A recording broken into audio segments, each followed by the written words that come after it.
ये है गोकुला जाट और बात है 1669 की। क्या हो गया था 1669 में? औरंगजेब के पास चलो। औरंगजेब के मन में आई कि एक आदेश निकालो मंदिरों और मूर्तियों को तोड़ने का। 1669 में निकाल दिया। 1679 में मन में आई कि गैर मुस्लिमों पर वापस से एक टैक्स लगा दो जिसको जजिया टैक्स कहा गया। हालांकि पहले मुगल शासक अकबर ने इसको खत्म कर दिया था, जजिया कर को, लेकिन औरंगजेब ने इसको फिर से लगा दिया। ये जो 1669 में जो आदेश निकाला मंदिरों और मूर्तियों को तोड़ने का, और ज्यादा अगर डिटेल से पढ़ना हो तो औरंगजेब के शासनकाल की एक किताब है मासिर आलमगीरी, ऑथेंटिक सोर्स है औरंगजेब के शासनकाल का, जो सकी मुस्तैद खान ने कंपाइल कराया था इसको। औरंगजेब का एक मंत्री था इनायतुल्ला खां। इनायतुल्ला खां के कहने पे सकी मुस्तैद खान ने इसको कंपाइल किया था मासिर आलमगीरी को। उसमें बाकायदा पेज नंबर तक के साथ में जानकारी दी हुई है। अगर आप चाहो तो मेरा एक ऐसा वीडियो है, यूट्यूब पे सर्च करके आप देख लेना। उसमें बाकायदा सारा बताया हुआ है कि साहब आमेर के 66 मंदिर तोड़े गए, उदयपुर चित्तौड़ इसके आसपास के 173 और कुछ जगह 63 मंदिर तोड़े गए, जोधपुर के 108 मंदिर तोड़े गए, इसके अलावा मथुरा में जो केशव राय जी का मंदिर है, मतलब बहुत सारा डिटेल से दिया हुआ है। वो इस वीडियो का हालांकि विषय नहीं है।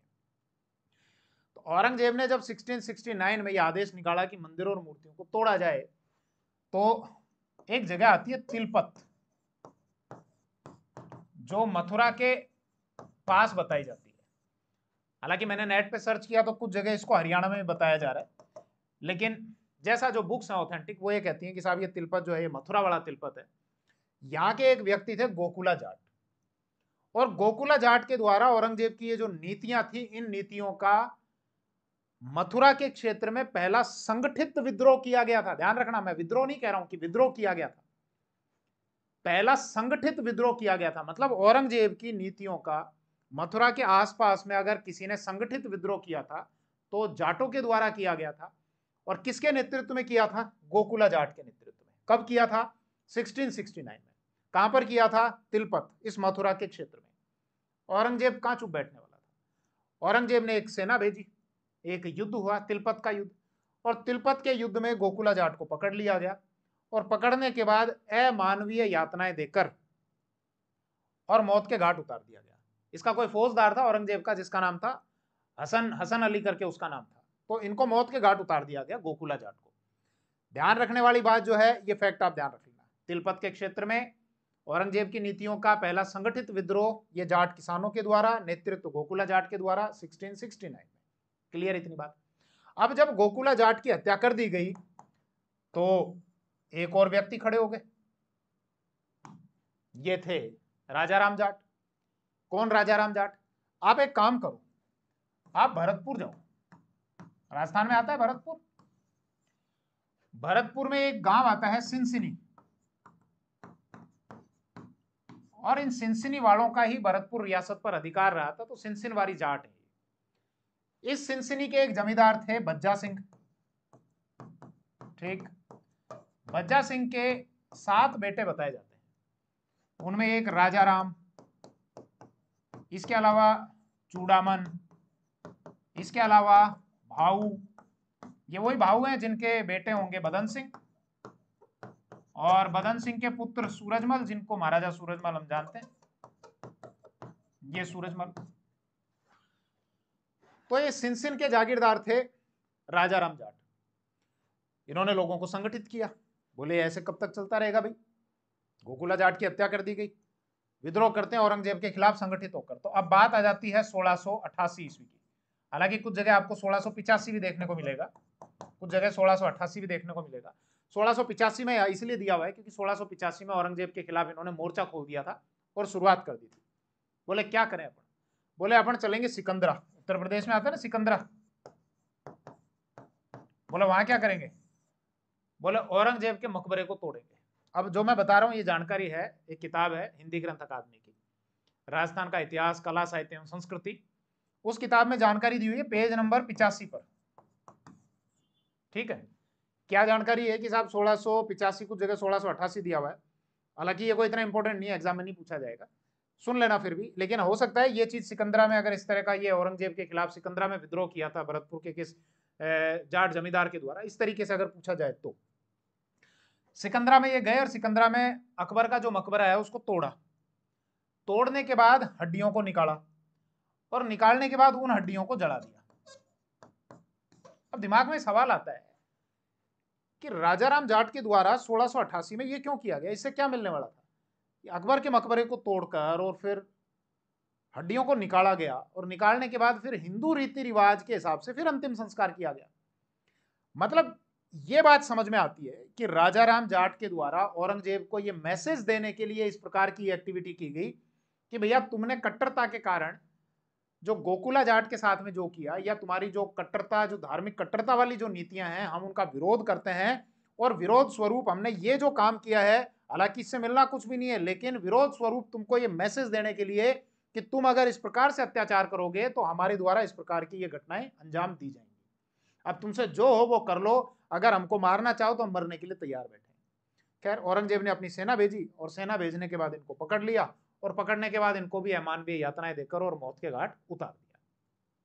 तो ये दो नाम आप ध्यान रखना कि जो भरतपुर रियासत जब हम शुरू करते हैं कि साहब राजस्थान की दो जाट रियासत रही, जैसा मैंने पहले भी आपको ये बताया है कि राजस्थान का जब एकीकरण हुआ 7 प्रक्रियाओं से गुजरना पड़ा था और उन 7 प्रक्रियाओं में टोटल 19 रियासतें थी, 3 ठिकाने थे।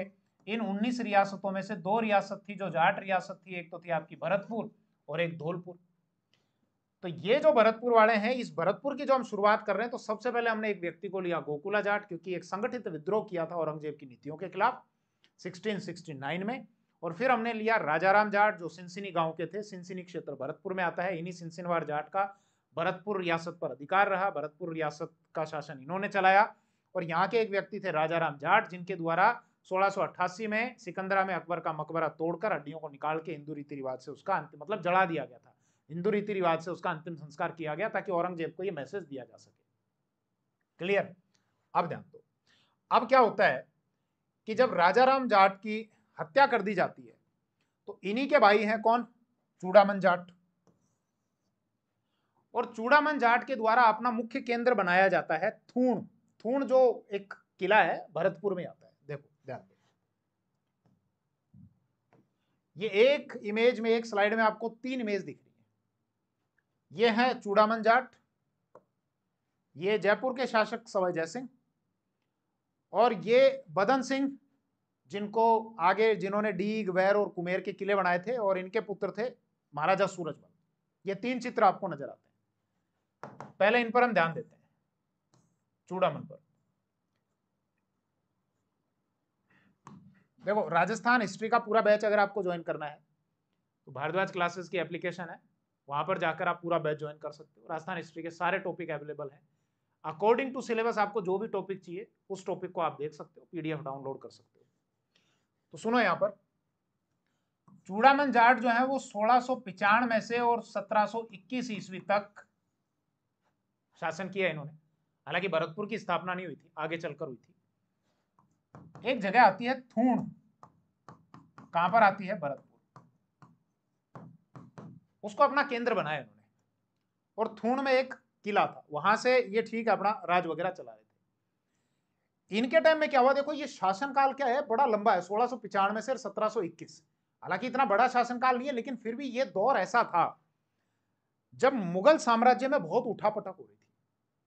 क्योंकि इसी दौरान एक समय आया था 1707, जब औरंगजेब की डेथ हो जाती है, और औरंगजेब की डेथ के बाद में फिर मुगल साम्राज्य भर भराकर गिरना शुरू हो गया था, उसका पतन आरंभ हो गया था। इसीलिए चूड़ामन यह ऐसे व्यक्ति हैं जिनके समकालीन 7 मुगल बादशाह थे, और ऐसा ही जयपुर के शासक सवाई जयसिंह के समकालीन भी 7 मुगल बादशाह थे। ये पूछा गया एग्जाम में कई बार कि जयपुर के ऐसे कौन से शासक थे जिन्होंने सर्वाधिक मुगल बादशाहों के साथ में काम किया, तो सवाई जयसिंह। तो उन्हीं के समकालीन तो ये हैं चूड़ामन, तो इनके टाइम भी 7। तो 7 मुगल बादशाह कौन कौन से?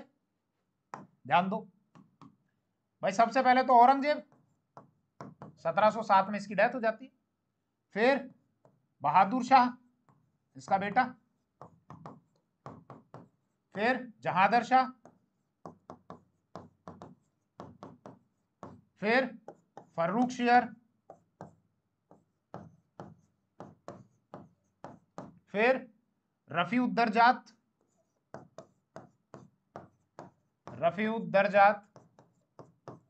फिर रफीउद्दौला, और फिर रंगीला। नाम ही देखो रंगीला, इसका रंगीन मिजाज आदमी था, दरबार में मस्त आता था खुला होके, मतलब सारे कपड़े खोल के आता था कई बार, और दरबारियों को कहता था कि तुम भी खोल दो सारे कपड़े। रंगीला आदमी था भैया, कर सकता है रंगीला आदमी। तो ये 7 मुगल बादशाह थे जिनके समकालीन ये चूड़ामन जाट जो है ये वहां पर थूण में रहे। चूड़ामन जाट ने क्या किया, कभी तो मुगल अधीनता स्वीकारी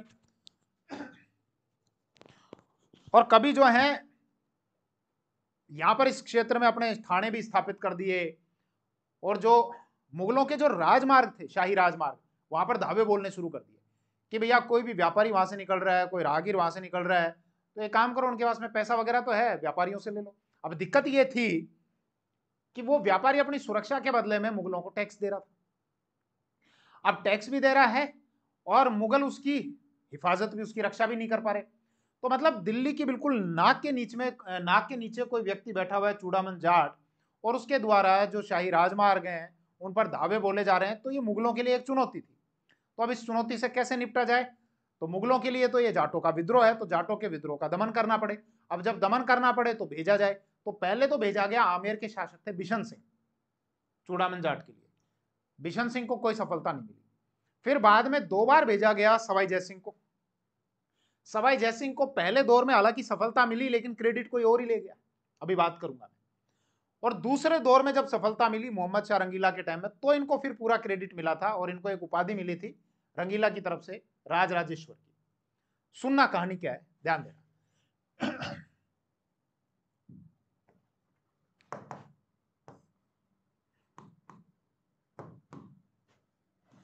ये भैया इधर का क्षेत्र, मथुरा, दिल्ली, आगरा के आसपास का, यहां से निकल रहे हैं कुछ राजमार्ग। चूड़ामन जाट ने इधर दावे बोलने शुरू किए, बोले व्यापारी जो है पकड़ लो, पैसा वगैरह ले लो इनसे। इसके अलावा अपने थाने भी स्थापित कर दिए जगह जगह कि ये लो अपने थाने भी बना देते हैं। अब मतलब यहां दिल्ली में किसी की सत्ता चल रही है, मुगल साम्राज्य है, आप उनके पैरेलल यहां पर एक अपनी अलग से सत्ता चला रहे हो, तो मुगल तो बर्दाश्त करेंगे। तो फिर क्या है, औरंगजेब के टाइम की मैं बात बता रहा हूं, औरंगजेब ने आमेर के शासक बिशन सिंह को भेजा कि भैया जाओ जाटों के विद्रोह का दमन करो। बिशन सिंह को सफलता नहीं मिली, औरंगजेब की हो जाती है डेथ। औरंगजेब की जब डेथ हुई 1707 में, तो इसके 2 बेटों के बीच में लड़ाई हो गई, आजम और मुअज्जम, ये लड़ मरे आपस में। आजम बोला मैं अगला बादशाह बनूं, मुअज्जम बोले नहीं, पापा के बाद मैं अगला बादशाह बनूं। दोनों के बीच में एक लड़ाई हुई जिसको कहा गया जाजऊ का युद्ध। जून 1707 में लड़ा गया जाजऊ के मैदान में। इसमें आजम तो हार गया, मुअज्जम जीत गया, और मुअज्जम अगला शासक बना बहादुर शाह के नाम से। अब जब यह आजम हारा, तो हार के इसकी पराजित सेना लौट रही थी। चूड़ामन जाट को इसकी जानकारी मिली, बोले आजम हार गया और हारने के बाद उसकी पराजित सेना जारी है। तो चूड़ामन जाट ने इस आजम की पराजित सेना के ऊपर दावा बोल दिया, इसके सैनिकों को लूट लिया, और सैनिकों को लूटने के बाद फिर पहुंच गए बहादुर शाह के पास में, बहादुर शाह की सेवा में, बोले मैं आपकी सेवा में उपस्थित हूं, आजम की सेना को लूट के आया हूं। बहादुर शाह खुश हुआ, और बहादुर शाह ने कहा बोले ठीक है, ये मथुरा और आगरा वाला जो राजमार्ग था इस क्षेत्र का, कोई एक मथुरा या आगरा या फिर आगरा या दिल्ली वाला कोई राजमार्ग था, वहां से टैक्स कलेक्शन का अधिकार दे दिया, ठीक है आप पैसा वगैरह वहां से लेते रहना। किसने? बहादुर शाह ने। तो बहादुर शाह के टाइम तो ये ठीक है काम चलता रहा कि जो राहगीर जा रहे, तो चूड़ामन जाट बोलते, बोले ध्यान किधर है, ये टैक्स का काउंटर इधर है, इधर से जाओ और टैक्स जमा करा के जाओ। तो टैक्स जमा कराना पड़ता। अब बहादुर शाह की हो गई डेथ। बहादुर शाह की डेथ के बाद अगला शासक बना जहादर शाह। जहादर शाह के टाइम में चूड़ामन जाट ने अपना वही पहले वाला काम शुरू कर दिया, बोले भैया अपना कोई अधीनता वधीनता नहीं स्वीकार कर रहे, अब जो है अब पूरे जहां से टैक्स कलेक्शन अपन करेंगे, अपन जहादर शाह की कोई बात नहीं मानेंगे। तो वही राजमार्ग से जो जा रहा, और वो कह रहा, बोले साहब टैक्स, बोले टैक्स नहीं, तू थोड़ा सा पैसा रख ले, बाकी सारा पैसा मेरे पास छोड़ जा। तो जहादर शाह के टाइम में इन्होंने वापस वही पहले वाला काम शुरू कर दिया। फिर जहादर शाह की हो जाती है डेथ। जहादर शाह के बाद अगला शासक बनता है आपका फर्रुख शियार। फर्रुख शियार ने बुलाया, बोले मत करो, ये सिकंदराबाद आगरा वाला जो हाईवे है, ये यहाँ से जो भी राहगीर व्यापारी गुजरे वहां से टैक्स आप ले लेना, और ये काम आप मत करो। बोले ठीक है। लेकिन फर्रुख, इनको चूड़ामन को उधर कोई ज्यादा रेवेन्यू आ नहीं रहा था। बोले यार पहले वाला काम ज्यादा बढ़िया था, टैक्स में तो क्या होता है, अठन्नी चवन्नी कुछ मिलता ही नहीं है। बोले अपन तो पहले वाला काम करेंगे, और इन्होंने वापस वही पहले वाला काम कर दिया शुरू। तो फर्रुख शेर ने जयपुर के शासक, जयपुर बाद में बसा था 18 नवंबर 1727 को, आमेर था उस टाइम, आमेर के शासक सवाई जयसिंह को ये कहा, बोले बड़ी चिंता की बात है। बोले क्या? बोले यार ये व्यापारी अपने को टैक्स देते हैं, और ये हमारी नाक के नीचे कोई व्यक्ति बैठा हुआ है चूड़ामन, और कह रखा है कि टैक्स ले लिया करो, पर वो तो टैक्स क्या सारा सब ले लेते हैं। बोले सारा छोड़ जाओ और फिर यहाँ से रवाना हो जाओ। तो मतलब उनकी भाषा में कि साहब जाटों ने विद्रोह कर रखा है, अब जाटों के विद्रोह का दमन करना पड़ेगा, तो फिर जयसिंह जी आप जाओ और चूड़ामन जाट के विद्रोह का आप दमन करके आओ। सवाई जयसिंह को क्यों चुना? आप सोच सकते हो इस बात को। सवाई जयसिंह को इसलिए चुना क्योंकि सवाई जयसिंह खुद इंटरेस्टेड थे जाटों के विद्रोह का दमन करने में। क्यों? इनका शासन कहां पर है? इस पूरे क्षेत्र में। अब यहां पर अगर जाटों का प्रभाव बढ़ता है तो वो किसके लिए चुनौती भैया? वो तो आमेर के लिए चुनौती, मतलब सवाई जयसिंह के लिए चुनौती। तो इसीलिए सवाई जयसिंह स्वयं भी इंटरेस्टेड थे कि मैं जाटों के विद्रोह का दमन करूं, ताकि जाटों का प्रभाव इतना ना बढ़े कि मेरी रियासत में दखल होने लग जाए इनका। इसीलिए सवाई जयसिंह भी इंटरेस्टेड थे और उनका चुनाव भी इसीलिए किया गया। अब फर्रुख शियार के टाइम जब वो गए, तो ध्यान देना, फर्रुख शियार के टाइम सवाई जयसिंह को भेजा गया। जयसिंह किस लिए भेजा जा रहा है? भरतपुर के क्षेत्र में जाटों के विद्रोह का दमन करने के लिए। कितनी बार भेजा गया? 2 बार। एक तो 1715 से 18 ईस्वी के दौरान। शासक कौन है? फर्रुख शियार। दूसरी बार कब भेजा गया? 1721-22 में। शासक कौन है? रंगीला, मोहम्मद शाह रंगीला। पहली बार जब ये यहां पर आए सवाई जयसिंह, तो यहां पर तो कौन बैठे हुए साहब? एक तो बदन सिंह, सॉरी चूड़ामन, चूड़ामन जाट। चूड़ामन के पुत्र हैं मोहकम सिंह। सवाई जयसिंह ने खूब घेराबंदी की, और इस पहले अभियान में सवाई जयसिंह अपने साथ में कुछ और राजाओं को भी लेकर गए थे। जैसे एक तो कोटा के भीम सिंह, कोटा के शासक भीम सिंह इनके साथ थे। बूंदी के शासक थे बुद्ध सिंह, वो भी इनके साथ में थे।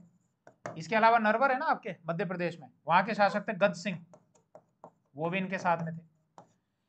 लेकिन पहले इस अभियान में पार पड़ी नहीं। मोहकम सिंह ने तो बल्कि यहां तक कई बार ऐसी गोलीबारी करी थी कि सवाई जयसिंह के कैंप तक वो गोलियां पहुंची, और खुद सवाई जयसिंह के कुछ सैनिक घायल भी हो गए। इनके कुछ जो मवेशी वगैरह थे, घोड़े थे, वो घोड़े भी मारे गए थे सवाई जयसिंह के।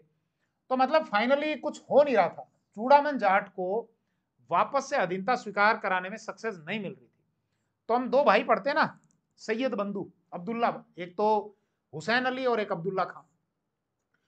अब्दुल्ला खान ने क्या किया, इस पूरी चीज का क्रेडिट लेने के लिए अपना एक आदमी भेजा, सैयद मुजफ्फर खान। भाई बादशाह ने तो किसको भेज रखा है? सवाई जयसिंह को। लेकिन सैयद बंधु जो है उनका इंटरफेयर हो रहा था दिल्ली में, मुगल साम्राज्य में।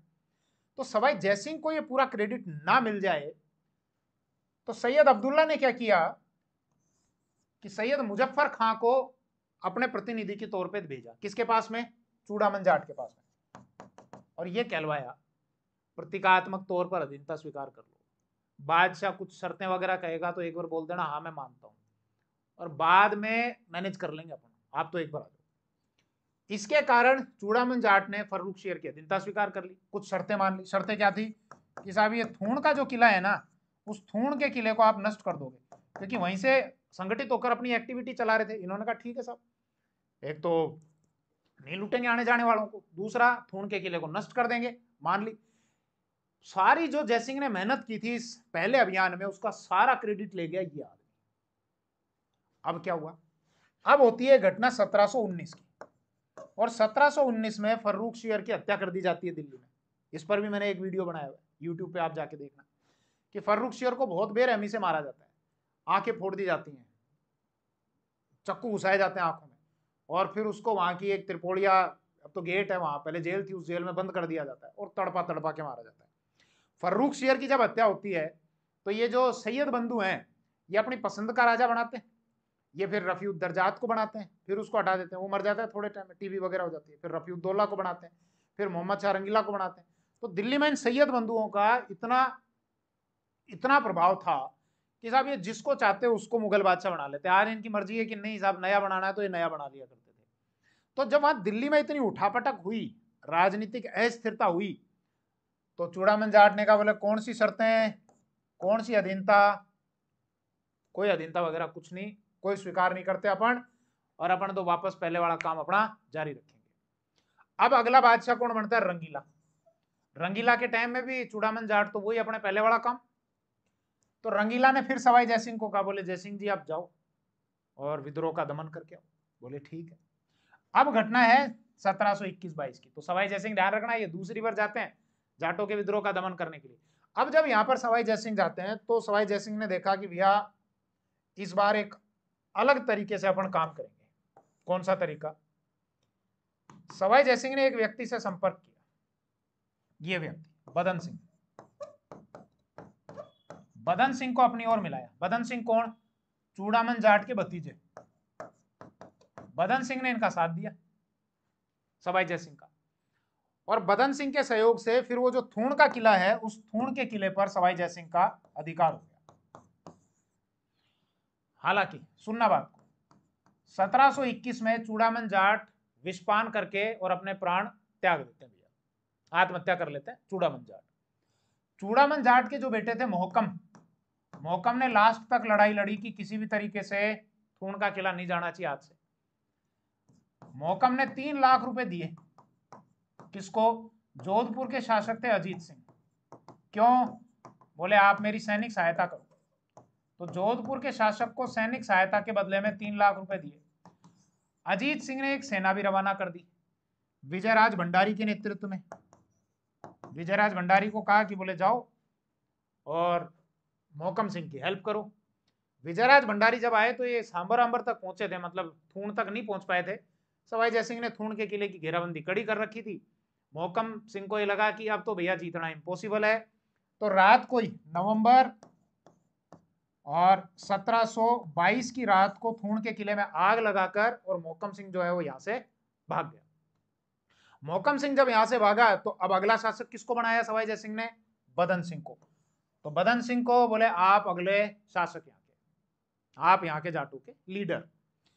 बदन सिंह को एक उपाधि ब्रिजराज, कौन सी? ब्रिजराज की उपाधि दी। इसके अलावा डीग की जागीर दे दी, और इसके अलावा मुगल बादशाह रंगीला से नकारा भेंट करवाया। वाद्य यंत्र होता है ना नकारा, वो नकारा भेंट करवा दिया। तो अब शुरुआत कहां से होती है? बदन सिंह से, जो 1723 से और 1756 ईस्वी तक अगले शासक रहे। और इनके बाद फिर भरतपुर बनता है, जो महाराजा सूरजमल के बनाए उनके द्वारा बसाया गया था 1733 में। हालांकि शासक तो यही थे, लेकिन इनकी आंखों की जो ज्योति है वो कम होने लग गई थी, आंखों की रोशनी कम होने लग गई थी। इसलिए अपने जीवित रहते ही इन्होंने अपने पुत्र सूरजमल को, जिनका वास्तविक नाम था सुजान सिंह, तो सुजान सिंह को अगला शासक इन्होंने घोषित कर दिया था। तो इसीलिए कहने को ये शासक थे, लेकिन सूरजमल ही, मतलब सुजान सिंह ही शासन की बागडोर संभाला करते थे। तो ब्रजराज की अब बात कर लेते हैं, सॉरी इनकी बदन सिंह की बात कर लेते हैं।